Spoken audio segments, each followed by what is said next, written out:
ଏହି ସମୟର ଅଧିକ କାମ ଆଉ ଏତେ ଯେ କାମ କହିଲେ ନ ସରେ। ନମସ୍କାର ସାଙ୍ଗମାନେ, ଆଜିର ମିନି ବ୍ଲଗକୁ ସ୍ୱାଗତ। କାହିଁକି ନା ଏଇ ଟାଇମରେ ଅଧିକ କାମ ଏଇଥିପାଇଁ କି ଏବେ ଧାନ କଟା ସିଜିନ୍। ଆଉ ଧାନ କଟା ସିଜିନ୍ରେ କ'ଣ ଆମର ଏକା କାମ କି?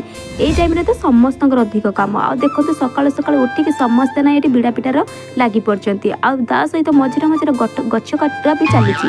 ଏଇଥିପାଇଁ କି ଆମର କାଠ ଦରକାର, ତ ସେଥିପାଇଁ ଗଛ କଟା ହେଉଛି। ଆଉ ଏଠି ବାବା, ମୋ ସ୍ୱାମୀ, ଦିଅର ବାବୁ ସମସ୍ତେ ମିଶିକି ଗଛ କାଟୁଛନ୍ତି କାଠ ଦରକାର ବୋଲି। ଆଉ ମଝିରେ ମଝିରେ ବିଡ଼ା ବି ଯାଇକି ପିଟୁଛନ୍ତି, କାହିଁକି ନା ଏବେ ବିଡ଼ା ପିଟା ହେଉଛି, ଧାନ ବି କାଟା ସରିଗଲାନି। ଆଉ ତାପରେ ବିଡ଼ା ପିଟା ବାକି ଅଛି, ତ ସେଥିପାଇଁ ବିଡ଼ା ପିଟା ଚାଲିଛି। ଆଉ ମୁଁ ଟିକେ ଭିଡ଼ିଓ ବନେଇ ଦେଇଥିଲି।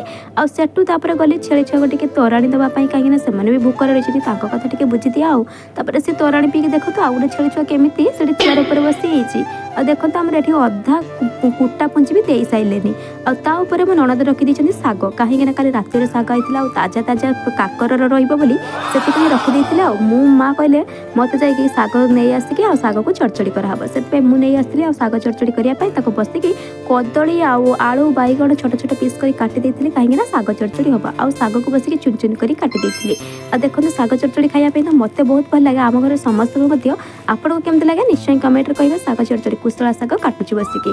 ଏହି ଟାଇମରେ ଅଧିକ ଘରେ କାମ ଥିବା ଯୋଗୁଁ ସେଥିପାଇଁ ମୁଁ ଭିଡ଼ିଓ ଆଉ ଭଲ ଭାବରେ ବନେଇ ପାରୁନି, ଆଉ ଭିଡ଼ିଓ ବି ସେଥିପାଇଁ ମୁଁ ଛାଡ଼ି ପାରୁନି। ଏତିକିରେ ଭିଡ଼ିଓଟି ଶେଷ କଲି, ପୁଣି ଦେଖାହବ ନେକ୍ସଟ ଭିଡ଼ିଓରେ।